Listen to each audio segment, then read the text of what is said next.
whole time that I was trying to do this just a second ago, so we're gonna run through this real quick. Disclaimer: I have COVID, so my voice is hosed, and I'm probably not going to be able to spend a long time. I'm not going to be able to like break down how to build this yet, because that would take more effort. I can go over some of the basic ideas, but I can't go in depth on any of this right now. Maybe once I get better. But so I've been working the past few days on this galaxy generator. Uh,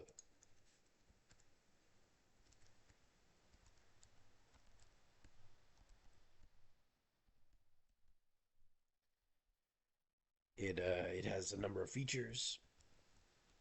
We're doing a kind of clever idea that I thought, where instead of doing sprites for the gas and sprites for the stars, each star has a very faint gas cloud associated with it. And they're all rendered in a single particle system. So there's not two particle systems here, there's just one. And the gas clouds are being generated on by like the conglomeration of star particles. So I made some changes to my Octree stuff to let me use it in the construction script. I added a bunch of non-async version and the async version methods, which lets me use the construction script. Yada yada yada. It lets me, but long story short, it ends up letting me generate this at like editor in the editor instead of having to run the program. That's what I did today. But so this will generate you some spiral galaxies. I think they look pretty good. It has a number of values that are meant to be proceduralizable, so we can change star count.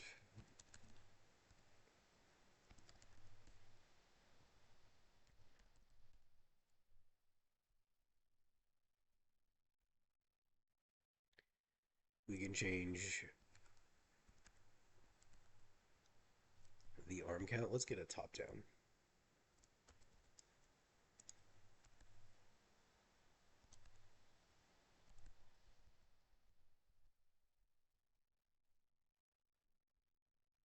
And once you pass a certain point, it just kind of becomes a disc rather than a spiral. But that's okay because there's disc-like galaxies, so um, that should work pretty good. Also, I could sub in something other than the spiral point cloud generator if I wanted to, fairly simply, because the actual generation of the star data is happening in the octree. We generate the points with the point cloud function that gets injected in the octree and decomposed into space so that we have a record that we can query of all the locations of the stars. And as a part of that decomposition, there is what I call randomization bounds, which randomize the internal voxel node data for each given insert. And then that's what's generating like your star colors for each one, and we have records of all this stuff. So go back to 4. We have XY variance, so this is like the jitter on the XY axis of the spiral. So if we increase this, it increases the distance of randomization from the center of the arms. So like at 1, yeah, you kind of see what's going on, right? So at like 60, 40. So you can kind of just play with these. We got Z variance. This is similar, except for it needs to be lower.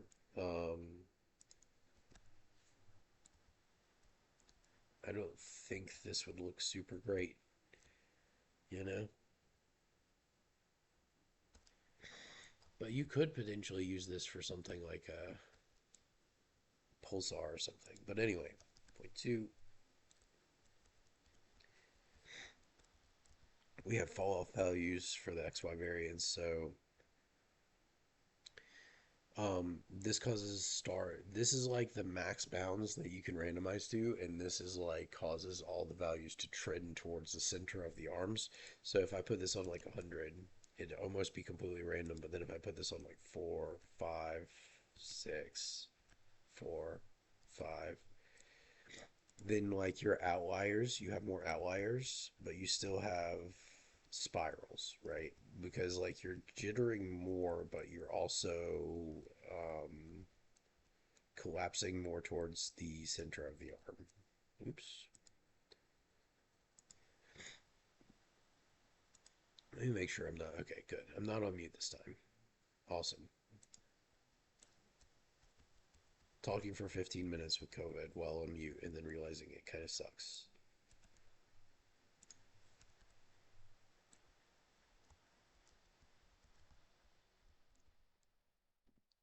All right. This is a value that goes into the spiral equation. You generally won't mess with it, but like it increases the tightness or looseness of the spiral. So like 1, it's here. 0, it's here. 0.5 is about where I keep it. This randomizes the tilt of the galaxy, so it's important that the galaxy is generated in the correct space that it's going to occupy and not rotated after the fact, because I need the visual representation to match up with the octree data. So we don't just like generate this and then rotate the whole system. We generate the spiral like tilted in the correct position. I just have it set to 0 right now. This controls the randomization of the octree data. The main one here is composition controls the star color. Um, this is the dust color, the galactic dust color in these two, and then we have stardust intensity. So we have 2 ways that we set the color here. So change this, change this. But then we also have a contribution to the dust cloud color from the star's colors that the dust cloud belongs to. So if I turn this up, then the stars will contribute more. At like 1,000, you're getting only the star color contributions. At like 2, you're getting like a nice mix of star color contributions and the galaxy colors in the clouds. Yeah, dust density. This is like how translucent are the dust clouds baseline. Probably don't want to go much over like 0.05 with this.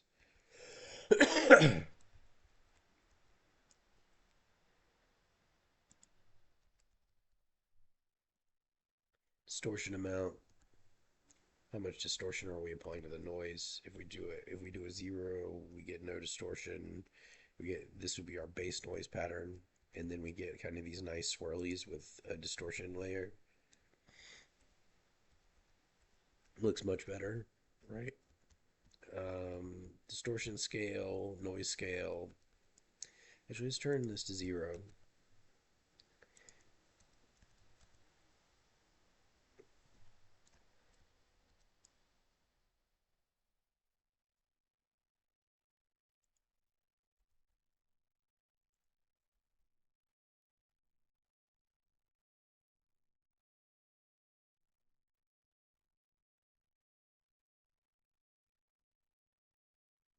Yeah, that's pretty nice.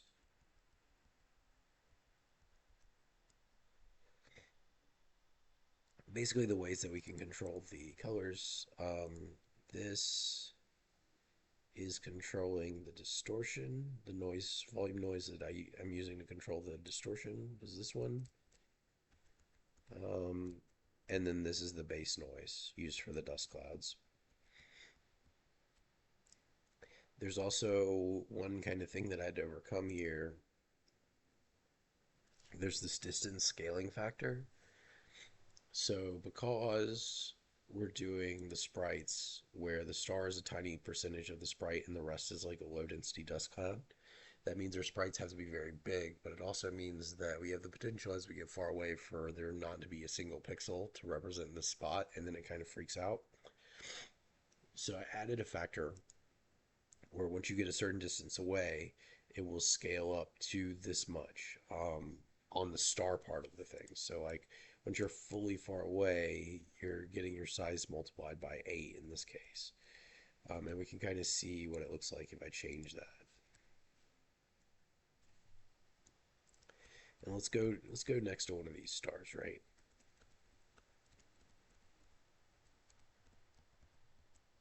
All right. So we can verify that it's not like changing the size of this, right? this is the same size, but the stars in the background are not getting scaled up at all anymore. And this is what I was talking about with this kind of weird flickery issue where like you don't get any output from the stars because they're too small at the scale they're at. So what we do is apply a scaling factor based on distance, and I'm still kind of trying to come up with the perfect values for that. We want something that looks good as a skybox too. That's actually pretty nice. Had a 6. Um, and then what was the other thing that I had to do that was weird?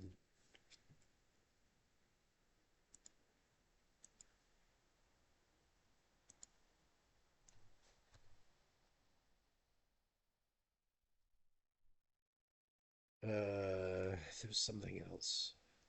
Sorry, I got the brain fog, man. Being sick sucks. Fucking COVID. I just got over being sick, and now I'm sick again. Like I was sick less than a month ago, and I'm with fucking COVID. I have a basement where I barely go outside of my house. It's bullshit, man.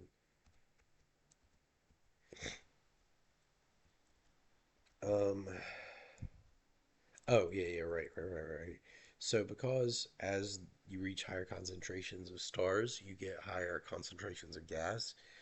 Obviously, in the center of the galaxy, you have the highest concentration of stars, so you also have the highest concentration of gas. But it actually ends up not looking good because it contributes so much that it becomes opaque almost at the center of the galaxy. So another thing that's built into this material is a fade on the gas layer based on how close to the center of the galaxy it is. So like that's why if I go in the center here, we have like a nice ring of gas and we're not just like obliterated with a completely opaque wall of gas, even though that we have a ton of particles around us. Um, it's because the we're modulating the opacity of the gas as it gets closer to the center. So yeah, I think that's it for now. I just wanted to. I thought this was cool. Um, I'm working on some stuff. I got selection methods done for the octree for line trace and nearest neighbor based selection of star nodes out of the tree. So if I had a camera, say, moving around inside this at runtime, I could both trace a line in front of the camera and get all the nodes within like a certain boundary that are in front, and potentially apply like highlighting or things like that to them, give you a little menu where you can pick between the stars. But also, when you get up close to stars, we can pull up like their names, pull up like a name over the top of it, like once you get within a certain distance of it, and things like that. But I haven't actually come up with any visualization methods for that data yet. So that's what I'm working on the next few days. Is like basically taking that positional selection data and turning this from just like a pretty effect into like basically a galaxy map that you can use for navigation. All right, that's it. I'm gonna stop now because my voice is giving out and talking sucks when you're sick. So yeah, later. See ya.